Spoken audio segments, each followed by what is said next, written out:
செய்திக் கதம்பம்.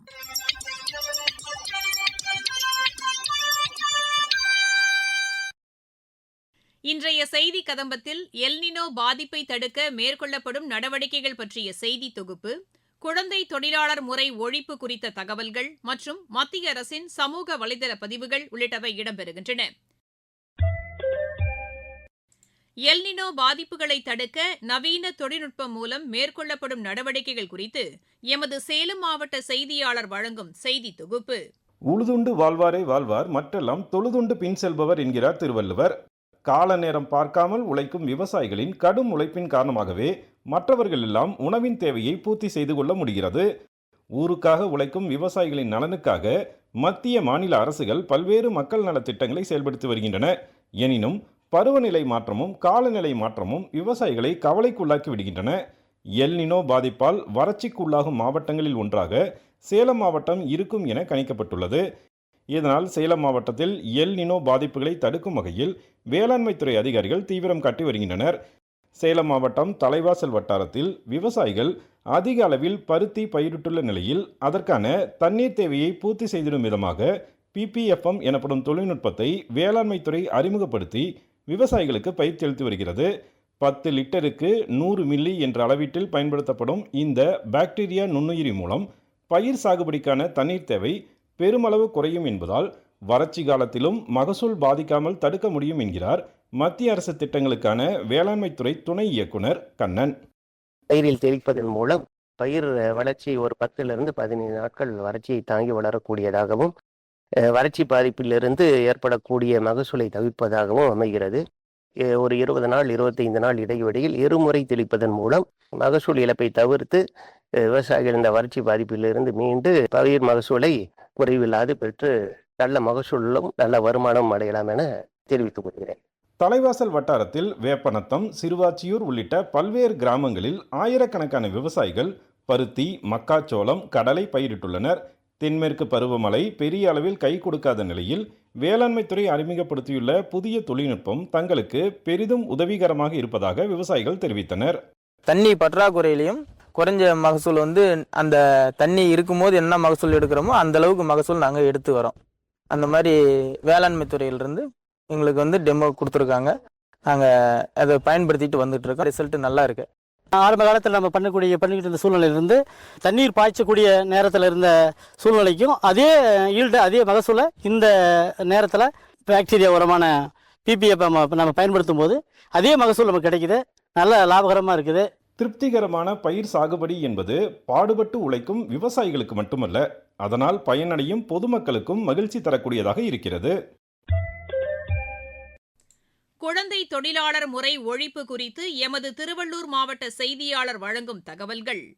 திருவள்ளூர் மாவட்டத்தை குழந்தை தொழிலாளர் இல்லாத முன்னோடி மாவட்டமாக்க அனைவரும் ஒத்துழைக்குமாறு மாவட்ட ஆட்சித்தலைவர் திருமதி கவிதா கேட்டுக்கொண்டுள்ளார். 14 வயதுக்குட்பட்ட குழந்தைகளை வேலைக்கு அமர்த்துவது சட்டப்படி குற்றமாகும். வீட்டு வேலை, கடைகள் மற்றும் நிறுவனங்கள், உணவு நிறுவனங்கள், சிற்றுண்டி சாலைகள், டீ கடைகள், தெருவோர உணவகங்கள், கேளிக்கை விடுதிகள் மற்றும் மோட்டார் போக்குவரத்து நிறுவனங்கள், தொழிற்சாலைகள், கட்டுமான பணிகள், கோழி பண்ணைகள் உட்பட எவ்விதமான நிறுவனங்களிலும் பணிக்கு அமர்த்தக்கூடாது. குழந்தை தொழிலாளர்களை பணிக்கு அமர்த்துவதை தடை செய்வது குறித்த முன்னேற்பாடுகள் தொடர்பாக திருத்தணி, பள்ளிப்பட்டு, பொன்னேரி போன்ற பகுதிகளில் உள்ள கோழி பண்ணையில் வருவாய் கோட்டாட்சியர், வருவாய் ஆய்வாளர், கிராம நிர்வாக அலுவலர், தொழிலாளர் துறை அலுவலர்கள் மற்றும் கால்நடை பராமரிப்பு துறை அலுவலர்களுடன் இணைந்து 30க்கும் மேற்பட்ட கோழி பண்ணைகளில் சிறப்பு கூட்டாய்வுகள் மேற்கொள்ளப்பட்டு குழந்தை தொழிலாளர் எவரும் பணிபுரியவில்லை என்று கண்டறியப்பட்டது.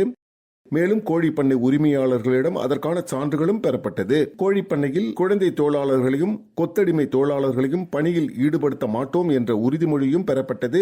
அப்படி குழந்தை தொழிலாளர்களை பணிக்கு அமர்த்தும் நேர்வில் உரிமையாளர்கள் மீது குழந்தை தொழிலாளர் சட்டம் 1986 படி குறைந்தபட்சம் 10,000 முதல் 20,000 வரை அபராதம் விதிக்கப்படும். மேலும் குறைந்தபட்ச சிறை தண்டனையாக 3 மாதமும் அதிகபட்சமாக 2 ஆண்டு சிறை தண்டனையும் விதிக்கப்படும். மேலும் வெளிமாநில தொழிலாளர்களை பணிக்கு அமர்த்தியுள்ள நிறுவனங்களின் உரிமையாளர்கள் அனைவரும் தவறாமல் அவர்களின் விவரங்களை தமிழ்நாட்டில் தொழிலாளர் துறையின் கீழ் உருவாக்கப்பட்டுள்ள labor.tn.gov.in/ISM என்ற தரவுத்தளத்தில் கட்டாயம் பதிவுகள் மேற்கொள்ள வேண்டும். வருகிற ஆகஸ்ட் 15ஆம் தேதி சிறப்பு கிராம சபை கூட்டத்தை அமைத்து குழந்தை தொழிலாளர் ஒழிப்பு தீர்மானம் நிறைவேற்ற வேண்டும். வர்த்தக நிறுவனங்களில் 14 வயதுக்குட்பட்ட எவரும் வேலையில் இல்லை என்பதை உறுதி செய்ய வேண்டும். திருவள்ளூர் மாவட்டத்தில் குழந்தை தொழிலாளர்களை ஈடுபடுத்தக்கூடாது எனவும் குழந்தை தொழிலாளர்கள் இல்லாத மாவட்டமாக மாற்றுவதற்கு நடவடிக்கை எடுக்கப்பட்டு வருகிறது. மாவட்டத்தில் குழந்தை தொழிலாளர்கள் பணிபுரிவதை அறிந்தால் இது குறித்த தகவல்களை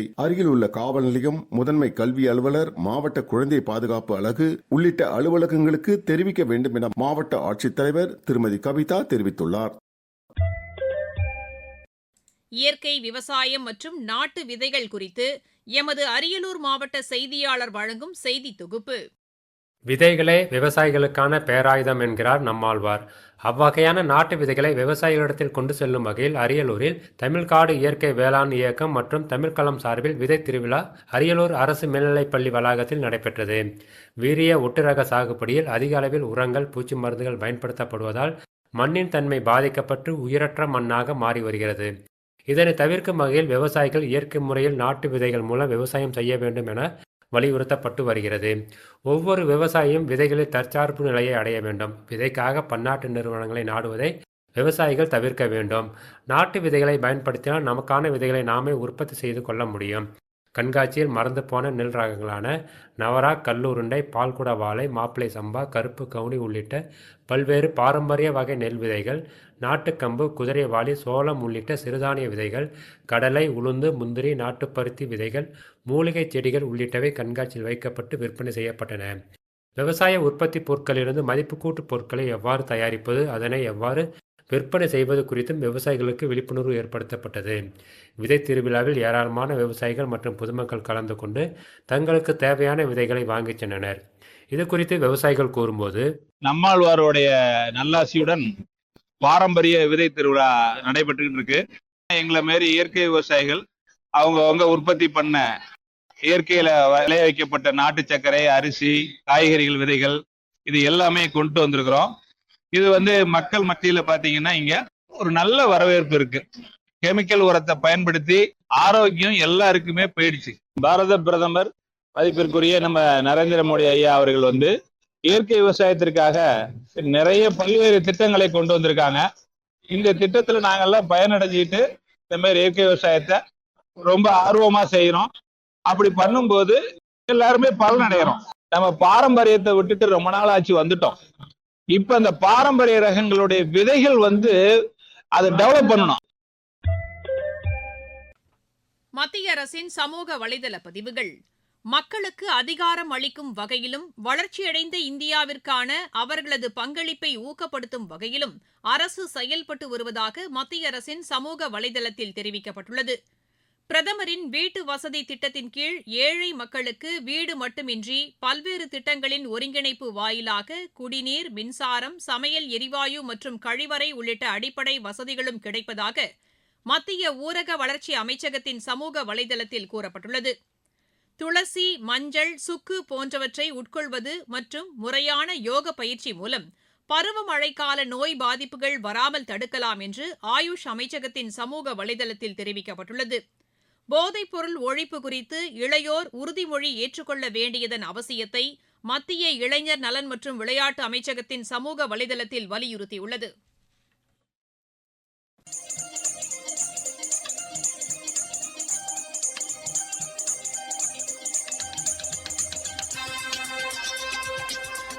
இத்துடன் இன்றைய செய்திக் கதம்பம் நிறைவு பெறுகிறது.